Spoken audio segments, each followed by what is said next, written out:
Não, eu ainda não vou tratar do jogo de estreia, de abertura dessa Premier League 25-26. Isso será tratado no Fred Café da segunda-feira, porque eu tenho que cumprir as minhas dívidas antes de pensar nas próximas. Portanto, chegamos ao último volume dessa coletânea de projeções da Premier League. Dessa nova temporada da Liga Inglesa, já tivemos 3 vídeos, e eu vou colocar aqui na tela para você guardar se você não os tiver assistido ainda, e fechamos com a quarta parte de 4 vídeos, indo em ordem alfabética na tabela da Premier League, com um resumão de como esses times estão chegando para esse primeiro fim de semana de Premier League, para essa primeira rodada, lembrando que teremos janela aberta até o dia 1º de setembro, então tem muita água para passar debaixo dessa ponte ainda, mas eu não vou esperar isso para fazer o vídeo de projeção. Seguindo aqui a nossa ordem, eu começo hoje com o interessante Nottingham Forest, que vem de uma temporada absolutamente espetacular, ainda que com um quê de frustração com a queda no fim da temporada. Foi o Nottingham Forest, minha gente, que saiu de quase rebaixado para quase um time de Liga dos Campeões. Acabou sendo alçado para a Europa League e não para a Conference League, que seria a classificação normal dentro das condições normais de temperatura e pressão, porque ficou na 7ª colocação na última Premier, mas teve toda aquela confusão do Crystal Palace com o Lyon. O Nottingham Forest, inclusive, foi quem falou: opa, senhorita UEFA, o Marinakis, que não é bobo nem é nada, conseguiu favorecer o próprio clube nessa situação. Então teremos o Nottingham Forest jogando a Europa League depois de mais de 3 décadas fora de competições europeias. E aí vem, com essa classificação, a dor e a delícia, né? A delícia de você encher seus cofres, encher o coração do torcedor, principalmente diante do dinheiro, evidentemente, por estar numa competição europeia, porém, é uma casca de banana, porque se você não tem essa experiência, se você não tem um elenco inchadinho, você provavelmente acaba derrapando nas duas. Né? Você vai ser que nem quem esquia pela primeira vez na vida, o que seria eu no futuro, já que eu nunca esquiei. Você derrapa nos 2 pés. Então o Forest precisa ficar de olho nessa situação, porque tudo que parece ótimo pode ser muito ruim. Isso vale para muitas coisas na vida. O Burnley, eu lembro, não tem tanto tempo assim, antes de virar esse time ioiô entre segunda e primeira divisões, conseguiu uma classificação para a competição europeia, com o Shandite lá atrás. E nunca mais chegou a brigar por algo no meio da tabela. Não acho que esse é o caso do Nottingham Forest, tá? Ele não está tão mal preparado e nem tem uma história comparável à do Burnley. Mas enfim, precisamos de um elenco maior para o senhor Nuno Espírito Santo, para ver se ele, quem sabe, concomitantemente à Europa League, ele consegue fazer com que o Forest brigue por vagas em competições europeias para a próxima temporada. O mercado até aqui: saídas, as principais foram o Anthony Elanga, que foi para o Newcastle, uma boa venda do Nottingham Forest, apesar do talento do jogador, eu acho que fez todo sentido. O Danilo volta para o Brasil, foi para o Botafogo, o Ramon Sosa foi para o Palmeiras, o Turner foi para o Lyon, e conseguiu as grandes vitórias, segurar Murilo e Morgan Gibbs White. Esse segundo aqui num vídeo que o Marinakis parecia ter alguma influência para além da contratual com o jogador também da seleção inglesa, que renovou o contrato, além de anunciar o dia do fico. E as principais chegadas? Vieram a dupla do Botafogo, vieram os 2 jogadores do Botafogo, Igor Jesus e Jair Cunha, por um total de 20 milhões de libras. O Dan Ndoye, ponta direita suíço, 24 anos de idade, que veio do Bolonha, 34 milhões de libras. Então, o recorde da história do Nottingham Forest. Só que, mais recentemente, o Forest fechou com o Omari Hutchinson. O Hutchinson, que é da base do Chelsea, que estava jogando no Ipswich Town e que foi contratado por 37,5 milhões. Então, bateu o próprio recorde 2 vezes na mesma janela. O Hutchinson, que é um ponta esquerda de 21 anos de idade. Também contratou outro jovem jogador de uma base de um clube do Big Six, o James McAtee. Meio campo, ponta, volante, 22 anos, mais meio campo do que ponta, que veio do Manchester City, 30 milhões, Então é uma janela recheada de um Forest que ainda está no mercado. Parece que está negociando com o Rico Lewis, outro moleque do Manchester City, esse que vocês devem conhecer mais, que faz ali a lateral direita, mas originalmente é volante, meio campista. E também buscando algum para o meio campo ali, mais experiente. Ou o Douglas Luiz, da Juventus, ou o Matheus Fernandes, do Southampton. O time base desse Nottingham Forest, portanto, até a gravação desse vídeo, deve ser o Matt Sells, para mim o melhor goleiro da última Premier League. Do lado direito, o Ola Aina, do lado esquerdo, o Nico Williams. A dupla de zaga intacta, Milenkovic e Murilo. Os 5 defensores ali, contando com o goleiro, intactos, né? A dupla de volantes também, o Sangaré com o Elliot Anderson. E aí na frente muda um pouquinho. Entra o Ndoye para ser o novo Elanga, do lado de Gibbs White, Hudson-Odoi, ainda com o Chris Wood ali na frente. O Igor Jesus deve tomar essa posição, acredito eu, tá? Por melhor que seja o faro de gol do Chris Wood, 20 gols na última Premier League, né, com a camisa do Nottingham Forest, o Igor Jesus já começou bem a pré-temporada e eu acho que é uma questão de tempo, posso estar enganado, que ele tome essa posição do neozelandês. Jair Cunha na zaga, no banco de reservas, né, com o Hutchinson, no McAtee, o Yates, o Jota Silva, talvez Douglas Luiz, Matheus Fernandes, Rico Lewis, algum ou dois desses três. Vamos ver. Melhorou, tá? Tem que ver se o Ndoye ele vai entregar algo parecido com o do Elanga para a gente entender se o time titular mantém mais ou menos o nível, além de entender se esses jogadores vão manter o nível da temporada passada.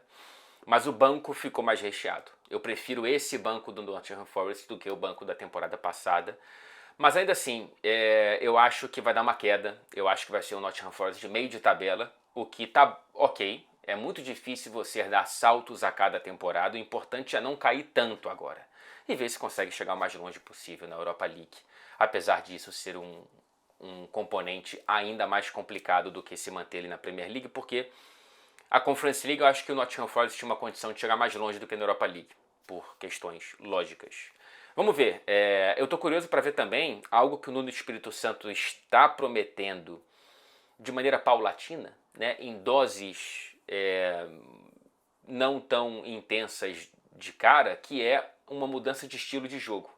Ele quer ver, já no começo de temporada, porém uma progressão ao longo da Premier League, um Forest com mais posse de bola e mais dominante em alguns jogos com um perfil que o permita. Contra o Big Six eu acho que vai ser o mesmo Forest de sempre, tá? E tem que ser, porque foi muito bem. Porém, em outros jogos eu acho que deu para entender, especialmente nessa reta final de perda da vaga da Champions, no fim das contas, que o Forest parecia estar chegando lá, que dá para você tentar ser mais dominante contra outros times. E o Forest tem condições para tal. Estou curioso para ver essa mudança. Antes de passar do Nottingham Forest para o nosso Sunderland, simpaticíssimo Sunderland, eu quero passar um recado da simpaticíssima Insider, porque, mais uma vez, eu venho distribuir a palavra da Insider para você por uma questão também de acreditar nessa palavra. Eu estou vestindo a Tech T-shirt, como quase sempre. Hoje faz um sol danado aqui em Manchester e ela, apesar de camisa preta, não me deixa suar muito. Ela tem um tecido, cara, né, com essa tecnologia original da Insider, que tem um caimento, que tem uma leveza, que tem uma elasticidade, que tem um borogodó que eu recomendo para você com o meu coração, viu? Assim, algo que eu acho que vai melhorar o seu dia a dia. A Tech T-Shirt, especificamente, é o tema dessa minha palavra nesse momento sobre a Insider, mas eu recomendo várias outras peças, porque desde que eu conheci a Insider e passei a usar os produtos da Insider, eu tenho mais produtos da Insider do que nessa primeira leva. E eu aproveito e te dou também aqui aquela gracinha, aquele faz-me rir, que é o cupom de desconto Fred Caldeira. Para ficar mais fácil, é só clicar no link da descrição do vídeo ou do comentário fixado, porque você vai ter o meu cupom automaticamente adicionado na sua pesquisa de compras. Então você vai ver ali, essa peça é tanto, mas com o cupom do Fred, já que você clicou nesse link, ela fica menos tanto para você. Então, junte o útil ao agradável e não aceite imitações. A Tech T-Shirt é da Insider. Fechou?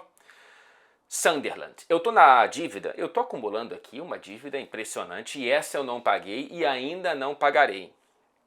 Que eu prometi no fim da temporada passada, e eu vejo que tem um de vocês que está me cobrando de maneira muito correta e educada, um vídeo do Mundo Fora do Big Six sobre o Sunderland.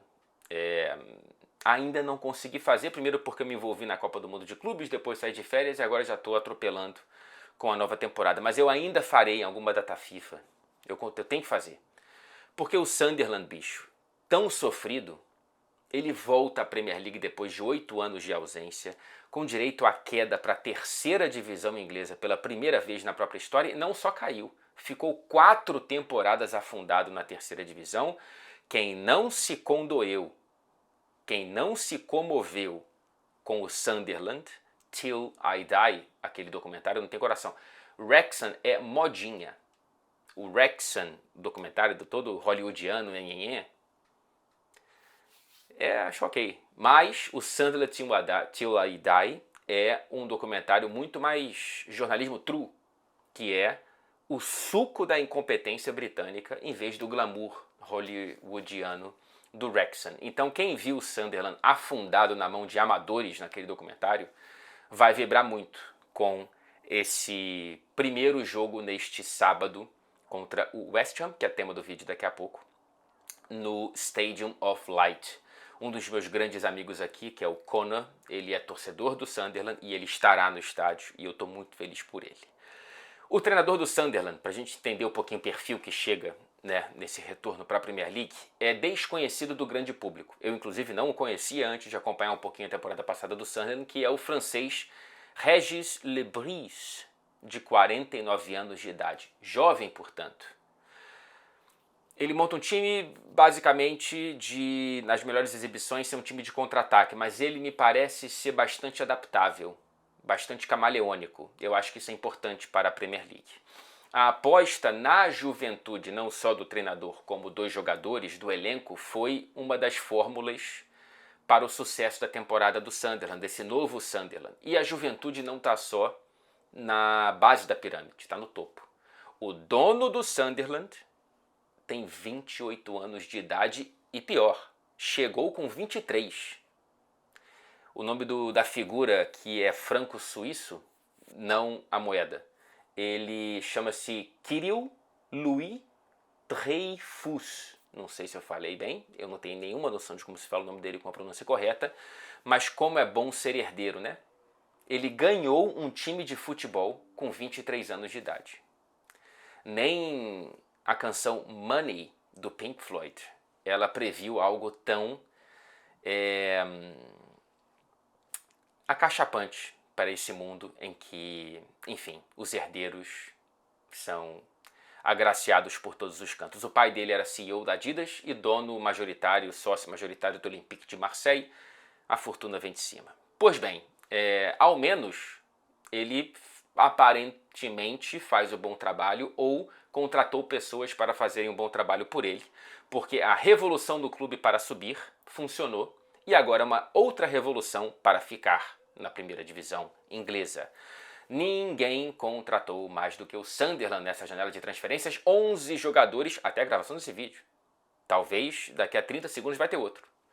Mais de 100 milhões de libras investidos. A grande estrela da companhia traz a experiência. Granit Xhaka. Aos 32 anos de idade, ele chega do Bayer Leverkusen por 17 milhões e já foi escolhido como capitão desse Sunderland. O Reinildo veio do Atlético de Madrid, 31 anos, lateral esquerdo, veio em fim de contrato e a maior parte, falando dois experientes, a maior parte dos outros contratados tem menos de 23 anos, ainda aposta na juventude, é o modelo de negócio do Sunderland. O grande destaque dessas contratações é o Habib Diarra, meia senegalês de 21 anos do Strasbourg, veio por 30 milhões de libras, um recorde na história do Sunderland.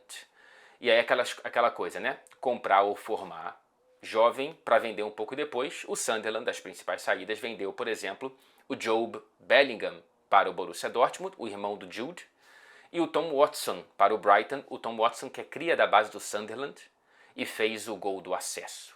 O campeão dos playoffs. Teve um moleque da base fazendo o gol do acesso. Isso é fantástico. Ele foi pro Brighton. Então, cara, o time base do Sunderland nesse momento, eu acho que nem o Regis sabe direito, porque você contratou um time novo. Então eu acho que vai ser mais ou menos assim, tá? Pegando umas dicas, evidentemente, dos setoristas do Sunderland. O goleiro com Robin Rolfs, o Tryhoom de um lado com o Reinildo, acho que já vai ser titular de outro, o Alderet com o Balar como dupla de zaga, o meio campo bastante mudado, 3 reforços, o Diarra, o Xhaka e o Enzo Lefi, Patrick Roberts de um lado, o Simon Nadinga, que veio do Brighton, de outro, e o Mayenda no centro desse ataque. A projeção é briga contra o rebaixamento. E no melhor dos casos, permanecendo. Porque não tem como, né, bicho? Não tem como. Mas olha, se você tiver de bobeirinha, nesse sábado, veja, às 11 horas da manhã, horário de Brasília, o retorno da Premier League ao barulhento Stadium of Light. Porque vai ser bonito, vai ser emocionante. Passando para os Spurs, a temporada bipolar do número 17, né? O fim do jejum de 17 anos sem títulos, com a 17ª colocação na Premier League. Para onde olhar, com o que se animar e com o que se desanimar, sem nenhuma dúvida o torcedor do Tottenham ficou muito mais feliz com o título do que triste com a 17ª colocação. A pior desde o rebaixamento em 1978. Para não repetir essa vergonha na Premier League, saiu Ange Postecoglou, veio Thomas Frank, como já falei aqui anteriormente, eu fui 100% a favor das duas decisões, a saída do grego e a chegada do dinamarquês. O Thomas Frank, como já deu para ver um pouquinho na Supercopa da Europa, é um treinador interessantíssimo, tá? Ele fez do Brentford algo absolutamente desconhecido do grande público, até mesmo na Inglaterra, para um time de Premier League e de estabilidade na Premier League, também por meio de uma vasta adaptabilidade tática. O Thomas Frank, por exemplo, contra o Paris, foi no 5-3-2, 3-4-3 com a posse. Ele gosta mais de jogar num 4-3-3 ou 4-2-3-1, enfim, depende do adversário, depende do jogo, mas geralmente o jogo dele é direto. Eu estava vendo um dado de que contra o PSG o Vicário usou mais as bolas longas do que em qualquer jogo com o Postecoglou. Então, acho que já é uma característica, o Vicário fazendo conexão direta com os pontas ou com o centroavante do Tottenham. Bolas longas também dos zagueiros e uma especialidade em bolas paradas. O Tottenham vai ser um time mais perigoso em lances de falta indiretas, principalmente, e cruzamentos, né, escanteios. Nessa temporada é parte do DNA do Thomas Frank. Só que ele precisa de ovos para fazer omeletes.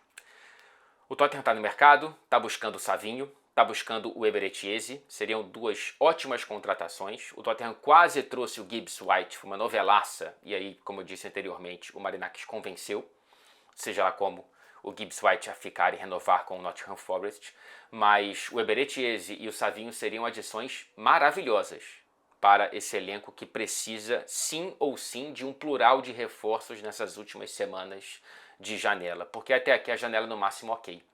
A única perda mesmo foi o Son, né, de relevante, foi para o LAFC, e as principais chegadas foram muito boas. O Mohamed Kudus do West Ham e o João Palhinha do Bayern de Munique, além de efetivar as compras do Matistel e do Danso. Só que depois teve a lesão do Maddison. Então assim, bicho, precisamos contratar senhor Daniel Levy. Eu imagino que a janela do Tottenham seja boa no fim das contas, tá? Mas até a gravação desse programa, temos que ficar com uma pulga atrás da orelha, porque, até mexer na orelha ao mesmo tempo, sem intenção. Porque esse time é ok, é bom, se ninguém se machucar, como na temporada passada, etc e tal. E o banco é ok, no máximo, assim, tá? Então vamos lá, time base, Vicário, Pedro Porro, o Doggy ou Spence, que tá batendo na porta do italiano, Romero e Van de Ven.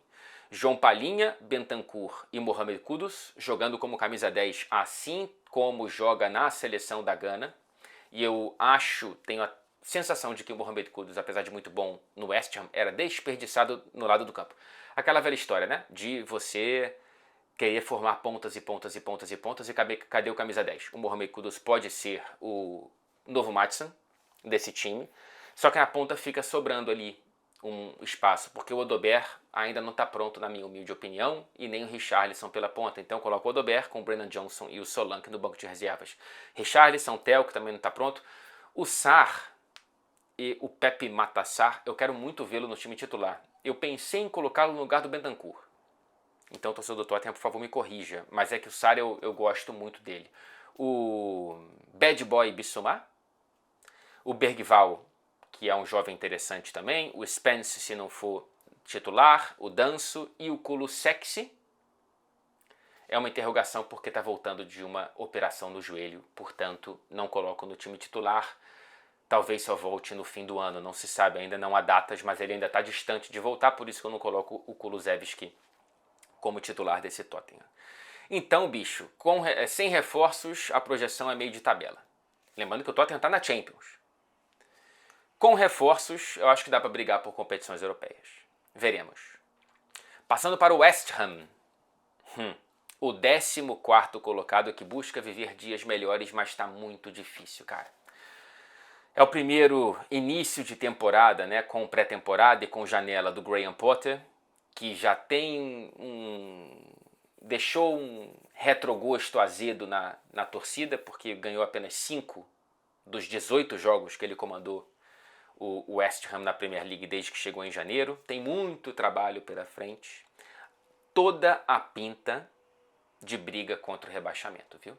O West Ham tem que rezar que a tendência se repita, dos 3 que subiram descerem. Porque senão, meu amigo, pode acabar sobrando para uma figurinha carimbada na Premier League desde 2012, quando desceu por uma temporada e voltou. As principais saídas.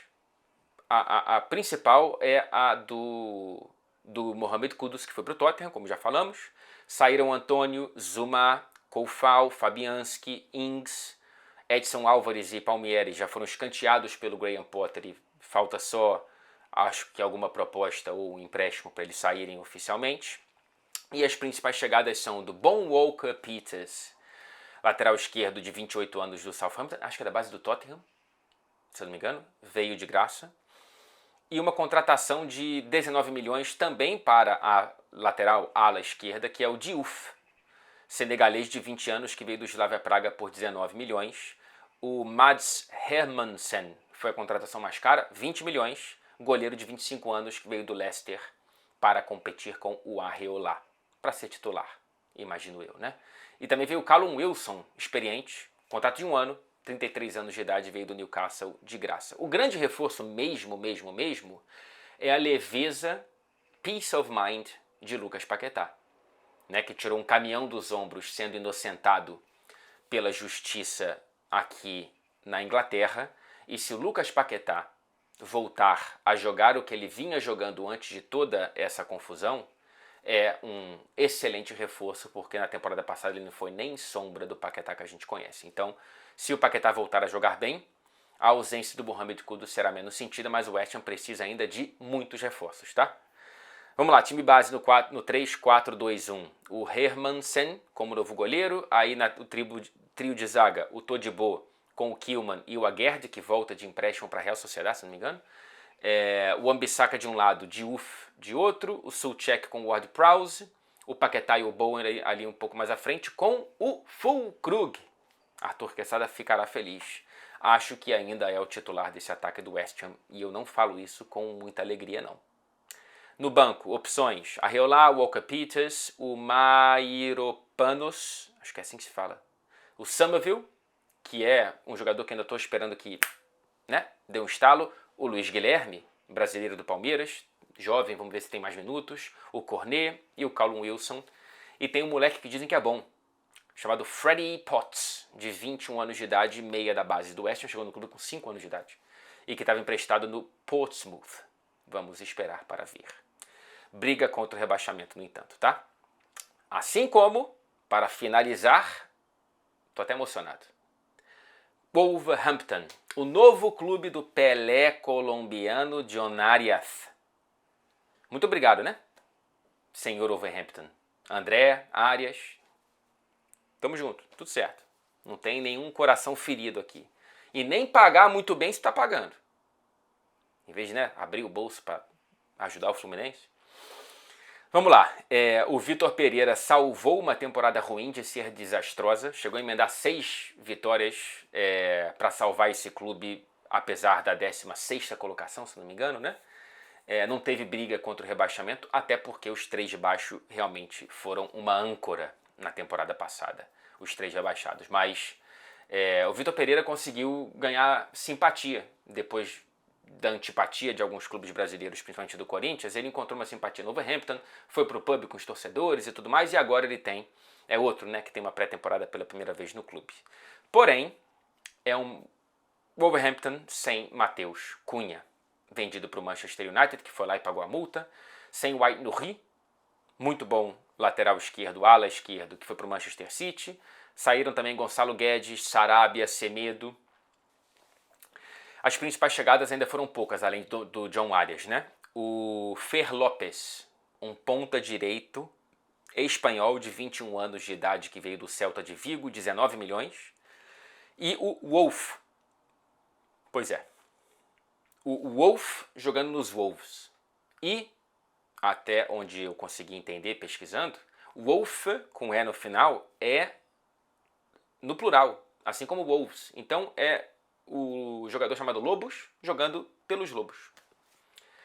Tomara que dê certo, porque nominalmente a gente já tem uma coisa, homonimamente já temos uma poesia aqui. Se ele fizer gol, a capa do jornal vai ser muito fácil. Lateral esquerdo norueguês de 23 anos que estava no AZ Alkmaar, na Holanda, 10 milhões de libras. O time base, portanto, no 3-4-2-1 é o José Sá, tentando fazer milagres mais uma vez. O trio ali é com o Totti, o Agbadou e o Doherty. Rodrigo Gomes, acho, na direita, com o Wolf na esquerda. João Gomes e André. João Gomes muito bem na pré-temporada, hein? Pelo que eu li. E ali pela frente, eu acho que do lado do Arias, que vem para ser titular, é o Bellegarde. E na frente, o Strand Larsen. No banco de reservas, Fer Lopes, Hugo Bueno, o Hover, o Munetsi, que pode ser titular no lugar do Bellegarde, o Hwang, que caiu muito, né? Vamos ver se o Hwang volta a jogar bola, porque teve uma época que ele fazia gol adoidado. O Pedro Lima, brasileiro que veio do esporte, vamos ver se tem mais minutos nessa temporada. Pois bem, projeção, acho que é na rabeira da tabela, com chance de briga contra o rebaixamento, a depender de como vão se comportar os que subiram. Então agora, para finalizar e deixar bem claro como eu acho que vai ser a tabela final da Premier League, olha que brincadeira, com uma chance linda de errar. Na primeira colocação, Liverpool, depois Arsenal, Manchester City, Chelsea, Brighton, Manchester United, Newcastle, Tottenham, Aston Villa, Nottingham Forest. Virando a página, Bournemouth, Brentford, Crystal Palace, Everton, Wolverhampton, Fulham, West Ham e aí Leeds, Sunderland e Burnley. Será que eu estou errando muito? Ou será que eu estou acertando mais do que errando? Será que eu vou gabaritar? Ou o gabarito ao contrário? Zerando. Pois bem, deixa aqui na caixa de comentários, por favor, a sua classificação final da Premier League, ou pelo menos as posições mais importantes. Está tirando água de salsicha na tabela, mas se puder, deixa a classificação final. Um beijo para vocês, um bom início de Premier League 25-26 e a minha 10ª temporada, hein? Em loco. Não é a 10ª temporada do canal, não sei quantas, acho que é a 3ª ou 4ª, mas já são 10 temporadas, agora começando a 10ª, aqui na Inglaterra. Que baita privilégio. E seria muito menor se não fosse a sua companhia. E eu falo isso de verdade, sem querer ficar vomitando clichês aqui, tá? Um beijo. E vamos que vamos.